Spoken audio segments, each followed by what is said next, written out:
교회를 맡은 담임 목회자의 제일 큰 의무와 목표, 또 그로 인한 고민은 무엇일까? 아마도 성장과 부흥일 것이다. 최소한 나는 그랬다.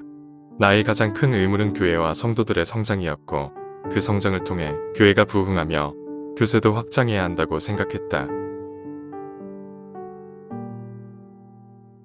어느 날 한 성도님께서 꿈을 꾸었다고 하셨다. 그 꿈의 내용은 그 성도님이 주일을 맞이하여 예배드리려고 교회에 오셨는데 크고 아름다우며 온통 교회가 유리로 세워진 크리스털 교회였는데 그 교회당이 우리 교회라는 것이었다. 그 꿈을 꾸시고는 너무 기뻐서 그 꿈 내용을 내게 말씀해 주셨다. 그 집사님께서는 우리 교회가 그렇게 부흥하며 정결하고 순수한 아름다운 교회로 발전할 것이라고 하셨다. 나도 꼭 그렇게 되기를 바랬다. 정말 나는 그렇게 되기를 간절히 바랬다. 만약에 내가 있는 동안 그렇게 되지 못한다고 해도 내 다음 대에서라도 꼭 그렇게 되기를 바랬다. 그러나 나는 더 기본적인 요소를 간과하고 말았다. 그것은 예수님께서 한 영혼을 중요하게 여기신다는 사실이다. 우리의 많은 양이 있어도 무리에 들어오지 못한 길 잃은 한 양을 찾기 위해 온들과 강과 산을 헤매는 목자에 대하여 말씀하시는 예수님의 심정을 나는 간과하였다. 난 언제나 열심히 했지만 항상 중요한 것을 하나씩 까먹은 것 같다. 교회가 주님의 은혜로 회복되기 시작했다. 교회는 날마다 웃음으로 가득해 갔다.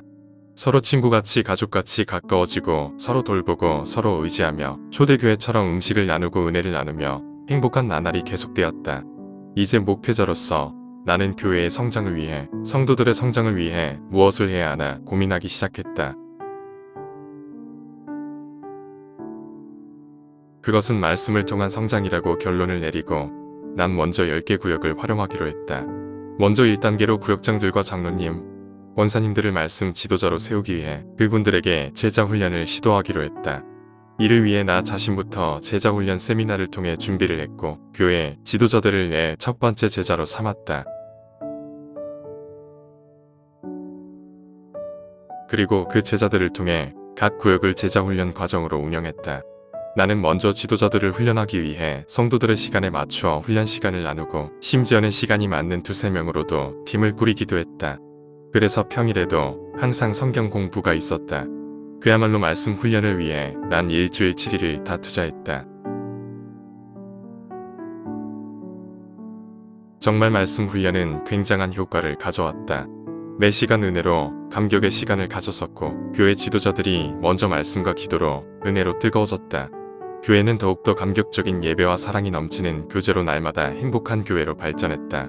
특히 이 당시 교회가 말씀과 기도로 뜨거워지니 금유찬 양기도회는 말할 수 없이 은혜로워 일주일 중 주일만큼이나 기다려지는 날이 되었다. 말씀과 기도 그리고 찬양으로 나는 행복한 목회를 누리게 되었다. 교회가 내적으로 은혜로 가득해지니 외부적으로도 좋은 소문들을 들을 수도 있게 되었다. 주일마다 새로운 얼굴들도 볼 수 있게 되어갔다. 우리는 1년에 한 번 가을에 40일 특별 새벽 기도회를 했었다. 이 틈을 타 목적이 이끄는 삶이라는 교재를 선택해 40일간 말씀 묵상을 겸한 새벽 기도회를 했고 새벽 기도회 마지막 날은 충동 원주일로 정해 주변에 믿지 않는 분들이나 교회에 출석하지 않는 분을 전도하는 일을 결부시켰다. 시행 첫 해는 결신 가정이 20여 가정에 이르렀다. 물론 참여한 분들은 좋기 40~50명이 넘은 것으로 기억한다. 온 성도들이 참여했고 난 내가 사는 지역의 옐로북, 전화번호 책을 가져와 한국 사람 이름 같이 여겨지는 주소는 무조건 다 추출했다. 김박, 이최문 등등. 그리고는 10차례의 전도 엽서를 보냈다. 물론 매 엽서마다 우표를 붙인 회신 엽서를 동봉했다. 믿는 분들이나 이미 교회를 다니시는 분들은 회신 엽서를 우체통에 넣어달라고, 그래서 10번에 걸쳐 회신된 명단은 걸러내고 당일 한 주 전까지 계속 성경 구절을 넣은 엽서를 보냈다. 100통이 넘었다. 엽서 값이나 우표 값이 시골 교회로서는 감당하기 벅찰 정도였다. 이렇게 교회는 치유의 단계를 넘어 발전의 단계로 들어섰다. 이제 균형 있는 발전이 중요한 과제로 내게 다가왔다. 교회는 예전 부흥하던 시기의 교회로 돌아왔다.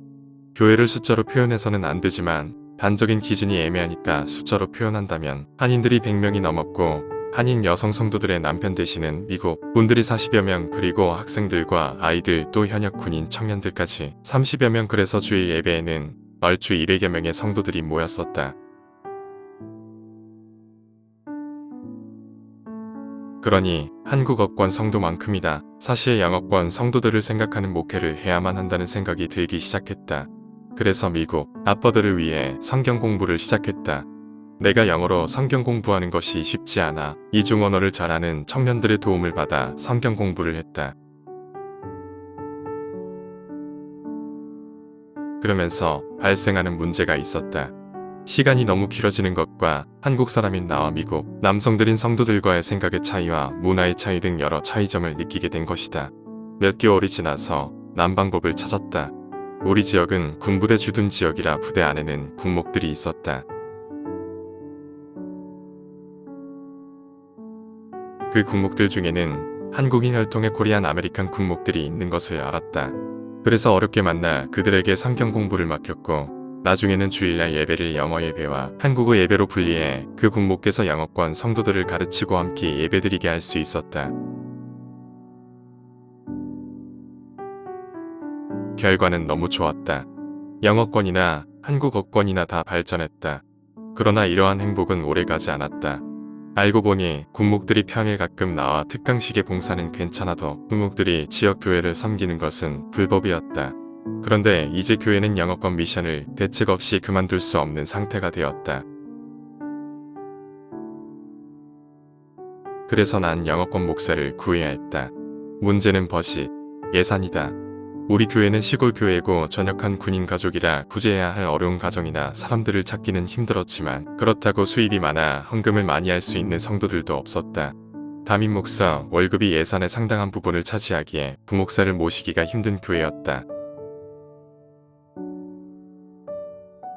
난 오랫동안 고민하고 기도했다. 그때 내게 생각난 것이 있다. 몇 해 전의 일이다. 교회가 어렵다고 장로님께로부터 연락이 왔다. 내가 목사 안수를 받고 로스앤젤레스에 오래되고 큰 교회에서 음악 목사를 하고 있을 때다. 금요일 저녁에는 금요 찬양 예배를 인도해야 한다. 그리고 토요일에는 2명의 전도사님들을 데리고 교회에서 주일 준비를 해야 했다. 그리고 주일날에는 주일 예배를 드리고 오후에는 다음 주일을 위해 성가대를 연습시켜야 했다. 이것이 음악 목사인 나의 부목사의 일이었다. 담임 목사님께서는 내가 그 외의 일에는 관여하기를 원치 않으셨다. 그래서 난 월요일부터 금요일까지는 컴퓨터 소프트웨어 회사에 취직하여 프로그램 교육과 AS 그리고 하드웨어 조립을 하는 기사로 일을 했다. 그런데 어느 날 텍사스로부터 연락이 온 것이다. 교회가 어려워져서 교인들이 다 떠나고 이제 반주자조차 없어 예배 때 피아노 반주도 없이 목소리로만 찬송하며 예배드리고 있다고 오셔서 난 성가대를 지도하며 내 아내는 피아노 반주를 해 달라는 말씀이었다. 나로서는 기가 막히는 소리였다. 난 거절을 하기 미안해 기도해 보겠다고 답했다. 그러고 나서 일주일이 지났다. 퇴근하고 집에 왔는데 아내가 말을 걸어왔다. 기도해 봤냐고. 난 말했다. 뭘 기도해? 난 잊어버리고 있었다. 난 거절을 한 것이지 진짜 기도해 볼 생각이 아니었으니까. 그래서 아내에게 되물었다. 거길 갈 생각은 있는 거냐고. 아내는 말했다. 얼마나 힘들었으면 우리한테 연락했겠느냐는 것이다.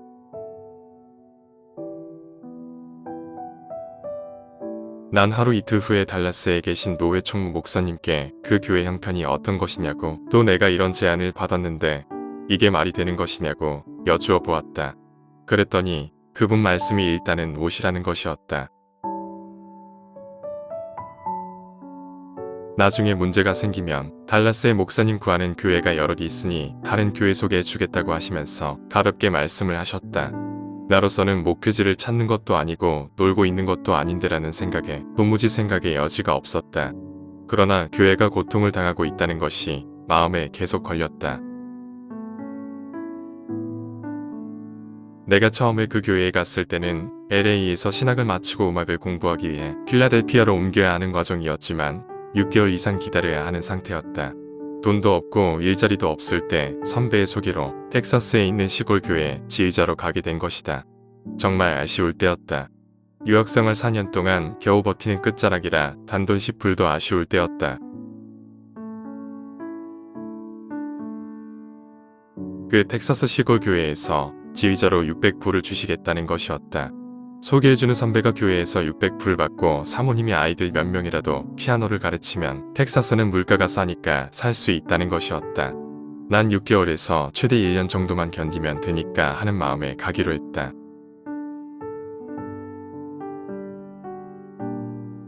그런데 도착하니까 이미 집도 구해 놓은 상태여서 곧바로 이사를 할 수가 있었다. 방 하나에 거실이 있는 단독 하우스였다. 앞뜰 너머는 동네 길가였고 뒤뜰 너머는 벌판과 시내가 가로 흘렀다. 그야말로 작지만 그림 같은 집이었다.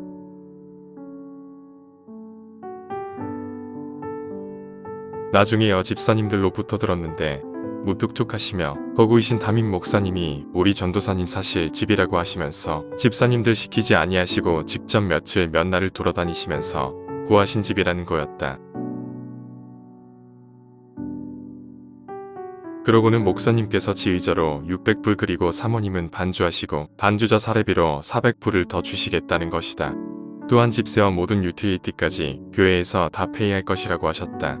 그뿐만이 아니었다. 몇 주가 지난 어느 날 목사님께서 여전도회 간부 집사님들을 모시고 신방을 오셨다. 신방 예배 후 목사님은 크레딧 카드 한 장을 내게 내어 보여주셨다. 난 당시 신학교 공부는 마쳤지만 등록금을 다 지불하지 못해 졸업 상태가 아니었다. 목사님은 말씀하시길 전도회에서 내가 돈이 없어 졸업을 못한 등록금과 영주권 신청에 필요한 비용을 위해 10,000불을 모으기로 했다고 하시면서 목사님께서 미리 자신의 크레딧 카드 10,000불짜리를 준비했다고 하시는 것이었다. 그래서 난 졸업도 하고 영주권도 신청하게 되었다. 난 이렇게 목사님과 여성도님들의 피 같은 돈과 희생으로 목사가 된 것이다. 며칠 만감이 교차했다. 다 버리고 가야 하는가 아니면 모른 척을 해야 하는가.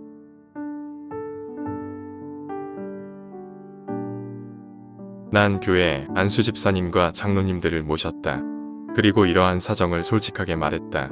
텍사스에서 우리 부부가 필요하다고 한다고. 난 당연히 다 말릴 줄 알았다. 어쩌면 난 내 의무감을 떨쳐버릴 생각이었다. 그런데 이상한 일이 벌어졌다. 안수 집사님, 장로님 내외 모두가 눈물을 흘리시며 하시는 말씀이 임 목사님은 그렇게 하실 분이신 걸 우리도 압니다. 우리도 목사님 선교하시러 가신다고 생각하고 잊지 않고 기도하겠습니다. 모두가 당연히 가야 할 사람처럼 가기로 결정된 것처럼 아쉬워하고 감동하고 있었다. 난 이렇게 왔고 또 여러 과정 후에 장로님들로부터 담임 목회자가 되어달라는 요청을 받게 되었다. 그러나 난 담임 목회자로서 부족함이 많았기에 그럼 교회가 담임 목사님을 모실 수 있을 만큼 부응하면 다시 모시자고 하면서 그때까지만 받아들이겠다고 말씀을 드렸다.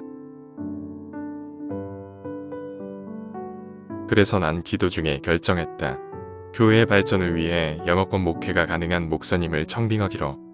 난 내가 교회를 위해 헌신하고 있다고 생각했고 그래서 교회의 성장을 위해 난 희생되어도 된다고 생각했다.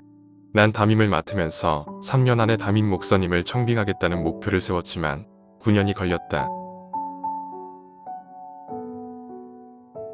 그러나 돌아보면 난 너무 부흥과 성장에만 집착한 것이 아닌가 하는 생각이 들기도 한다.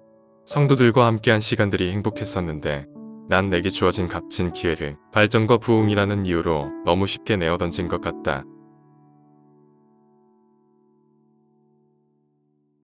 교인을 돌보고 사람들과 함께 작은 정을 나누는 것이 목회이고 그것이 나에게 주어진 분복은 아니었나 싶다. 사람은 참 어리석고 미련한 것 같다. 내가 무엇을 잘못했는지조차 모르니 말이다.